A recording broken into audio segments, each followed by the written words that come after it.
All right. So I just kind of want to start off by thanking you. Thank you for coming on here and responding to my Twitter reply and letting me make this happen. No Um, problem. Happy to be really, here. really love the first issue of Deadly Neighborhood Spider-Man. It's some of my Ah, favorite art that I've seen over the last couple years. And so nice. how's it kind of been working on the miniseries? So far, it's been a lot of fun. It's been really interesting to try to come up with a different take on Spider-Man, and also because of the setting and the other world or the dream world sequences.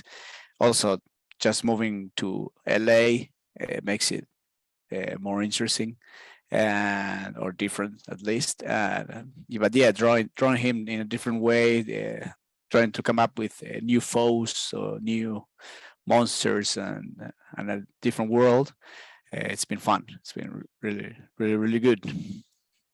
Yeah, and I said it in my tweet, but I could be wrong, but I see a lot of what seems to be some inspiration from Junji Ito's Uzumaki.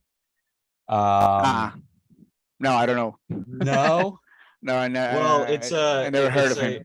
it's uh it's it's this very good horror story about Uh-huh. a man in a small town in Japan that becomes obsessed with spirals. He can't Ah, stop okay. seeing spirals left and right. Oh, And I should check it out. but yeah, spirals in the story so far, at least after this first issue, seem to play a very big part, and really excited to see where it Yes. ends up going with this. Yes, it does. The writers, Taboo and B. Earl, uh, I don't know. They wanted to make like the spiral like a big part of the comic. Mhm. So it's hidden or not so hidden, and sometimes all around the comic. So you're gonna see it pop up uh, all the way through the 5 issues. So yeah, it's been weird. It's fun. To come up with storytelling solutions or places to use the spirals fun. On issue one, there's a page that Spidey goes from the dream world to the real world, from panel to panel, and it's all drawn like in a golden ratio or a spiral Mhm. thing. So it was fun doing all the stuff and trying to come up with that. It's always interesting just not to do the regular comic. Yeah. So it's fun. And yeah, so for Spider-Man stories, the dark ones for Peter Parker always usually end up being the best. A dark Peter Uh-huh. Parker story is a great Spider-Man story. Um, Nice. how would you say that your art in this dark story could really stand out from the rest of, I would say, a Peter Parker story told like when he stopped being, like, the iconic cover where he stops being Spider-Man and he's walking away from it. Uh-huh. How would you say your art puts itself out there compared to the It, previous takes on this? maybe uh, firstly my art, when I do all the art, I color it myself. Mm. And for this story, for the dark parts, on the regular parts where Spidey is being Spidey in the real world, I try to do it more traditionally, like inks and digital color, maybe. Do it like the every comic has been done. But when he goes to the dream world, to the nightmare world, I paint all the stuff by myself. I use gray paper and whites and blacks and watercolors and gouache and stuff like that, and made it more messy. And I control everything. I control the color. I do my own coloring, so that maybe sets it apart from a regular Spidey comic. Awesome. It's And yes, kind of moving to the point where you're able to create this really creepy imagery, because I think you had brought it up, or it was another part of the first issue where Peter, he sees the super long spiral, and inside of the spiral, as you see, like Peter's face and then like yes. stuff just hanging out of the spiral. What's your process for coming up with that to be able to put that on the paper? Sometimes you grab what the writer tells you or gives you hints of what he wants. He wanted it to be like the spiral present on that scene, so I came up with doing it with the clouds. The clouds are all in a spiral, and the water and everything went spiral. And I don't know, you just start drawing and until something sticks. You do something, it doesn't work, you change, you try it again with a new approach, and then you do it again until you are satisfied. Sometimes you have time to do it, and sometimes you have a deadline, so you just do whatever you it feels good. Yeah. Yeah, if it was for me, I would be trying to come up with new ideas all the time and until the right one comes into play. But sometimes you don't have enough time, so you just do you try whatever comes, the idea that comes first, and you try to make it look beautiful and cool, Yeah. so people don't realize you just did it fast. Yeah. I don't know. Sometimes it works, sometimes it doesn't. Sometimes you have a good idea and it comes super fast, and sometimes you just it never comes, and you just have to draw Yeah. fast and whatever you have. How many, like, if you had to average it out, how many like drafts of certain pages do you usually go through if you have the time? No, it's, if I have time, maybe, I don't know. Sometimes it comes super fast, and it right from the mind, it's just there, and you don't have to add anything. It's just fresh from the layout. It's fresh. But sometimes I just do the whole issue and just lay it out, and I start to pencil. And I do, because of the time restrictions, I have to do it yes or yes. So sometimes I do it and it's cool, and when it's not cool, I do the same. But in my brain keeps working on the background, like with new ideas. Uh, but I'm like relaxed because it's already drawn. For example, the pencil's already done, so I'll be able to reach the deadline, so I don't worry. But my brain keeps coming with new ideas. So at the end of the comic, if I have free time, I all those ideas, and then I keep redrawing them, and sometimes I redraw a page or two or stuff like that. I also like to change a lot of what is on the script, because the writers, they write the script like in a week only. They do it super fast, and in a day they can draw or write 5 pages super fast, and I have like 2 days to draw a page.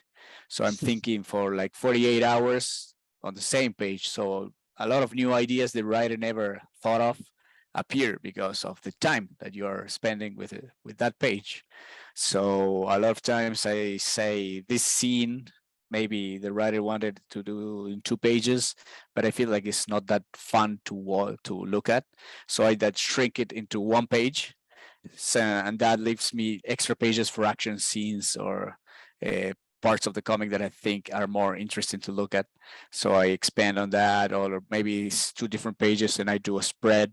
I like to do a lot of double pages spreads with things going on that I think they're more interesting visually and also in storytelling fashion. So I like to change all the stuff. That also makes it more fun for me to work on projects, to be able to do my thing. Awesome. I kind of want to take it back in time a little bit. Uh-huh. You've probably gotten this asked before, but I got to ask for myself. So when you were younger, Yeah. what were the comics that you read? What were your favorites? When I was a kid, the first time I think I read a superhero comic, I was like 10 years old. In my country, you couldn't get it. I'm from Argentina, and at the time, you could buy comics, but it was more Argentinian comics or European comics, but no superhero comics. So I traveled to Brazil, I think, for summer, and I bought my first action comics. That it was Superman against the Teen Titans, and then I fell in love with, like, right away with comics. Like I always saw myself as a kid as working doing comics, but any comic like for kids or anything. But when I read Superman for the first time, I thought, no, I want to draw superhero comics from in the future, or from now on. I started drawing right there, and so I read a lot of Superman. Superman is my favorite character. Also Batman, Justice League, all the DC stuff, because I couldn't find any Marvel stuff when I was a kid. Then growing up, I started to read more and more stuff, but I started with Superman, I guess. So Yeah. Was you growing up and reading a lot of the older DC comics? Was there any of the artists from that generation that you kind of took inspiration from or looked up yeah, to, at least through the yes, comics? yeah. For every comic that you read or that I used to read, you grab something sticks to your head. John Byrne with all the action Superman action comics, Kevin Maguire from Justice League. I remember Adam Hughes. I don't know, Brian Boland. Brian, not Brian Hitch later on, but Alan Davis. I don't know, a lot of artists that I was reading, all the Superman guys like Jerry Ordway, Tom Grumet, Les Jank, all the stuff that I read a lot of Superman. So most Superman artists, Eamon and I don't know, all of them, you grab something, like you steal something from every artist that you like. You like, I love how he draws the trees, so you copy the trees, or you inspire yourself with the trees, or the way he makes the arms or the faces or the eyes. So every stuff that you see speaks to you, and you're using all of them. Mm.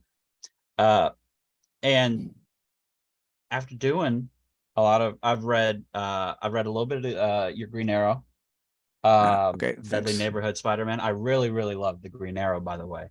But Thanks. I see you've done a lot more work than, Green Arrow, Deadly Neighborhood Spider-Man. I've looked at a lot of the variant covers that I want to start getting. But after such a long catalog of covers you've done for the series, or you've done the art in these runs, is there a hero or team that you would like to tackle that you haven't yet? If the first one is Superman, because Yeah. that's the character that I like the most. I draw him on Green Arrow on an issue, and then I think I did a little short story, but that's it. That's my main goal would be to do Superman, like a long run or maybe a miniseries, even a one issue. I would love to do Superman action comics or anything. Also, I guess Flash. I did a Flash stories that came out 2 weeks ago. It was a tie-in for the movie. Oh I yeah, love doing I've that. seen that.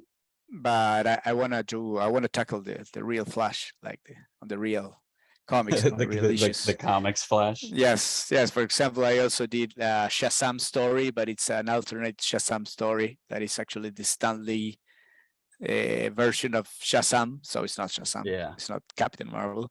So I also worked on Wolverine. I would love to do a Wolverine or Punisher. I did Punisher, but it's with like a comedic Punisher that is really fun. I love doing it, but I want to do like a more serious Punisher story. Daredevil, I love it. That would be awesome. I'm a Daredevil guy. He's my favorite. So I'd love to Nice. see if you'd hop over to some Daredevil. Yeah, What Daredevil would be great. yeah, what's your favorite series? Or doesn't even have to be a series that you worked on, but like say you drew a cover here. Do you have like a favorite series or cover that you've ever done that you're really proud of? At Marvel, I like most of the stuff that I did. It was really fun, but I had a lot of really had a great time with ¿cómo se llama? Killmonger. Yeah. Killmonger is a 5-issue mini. I did the covers too, so I like that to do covers, but they usually they don't let you do the covers for the series that you're drawing. I don't know why. Mhm. It's like a stupid move for me, but I think. And I did the covers there. Oh, my daughter, wake up.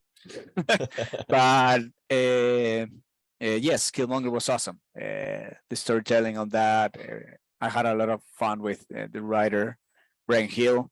and the editor was great. So I had a lot of fun doing that. I was proud of that. Also, I did a comic, create your own comic that is called Colder. That is a horror story, and it's similar to what I'm doing on Deadly Neighborhood. It's a guy that goes from real world to the nightmare world. So I had a lot of that.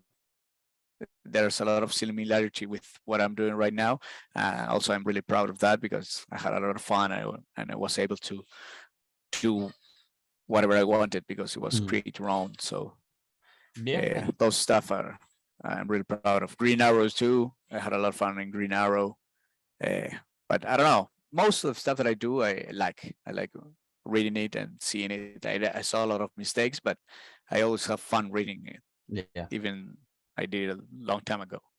When you get down to choosing the next project you're going to be on, or kind of planning ahead, do you tend to lean towards more stories that require you to draw a dark setting or dark imagery, or do you actually prefer doing more lighthearted, hopeful stories?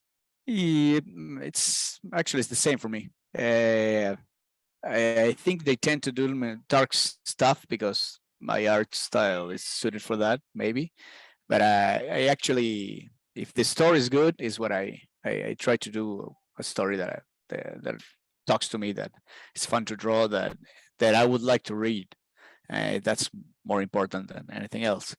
But in this business, it's kind of difficult, at least for me, to be able to actually do what I want. Like, I don't know, work with that writer and do that character.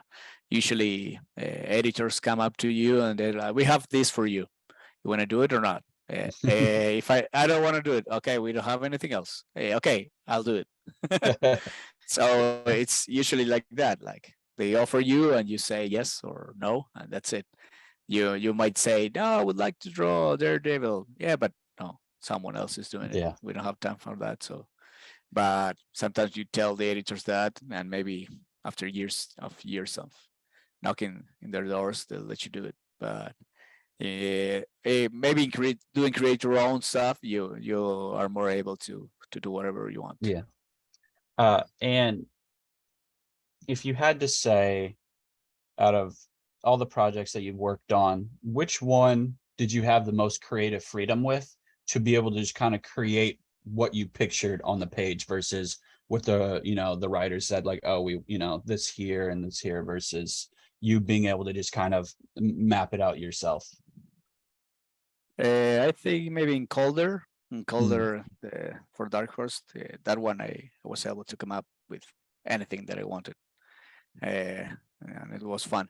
But most of the comics that I do, they let you do almost anything. Like sometimes you have restrictions of for DC or Marvel, like do it less gory. You can be as gore as I would like to.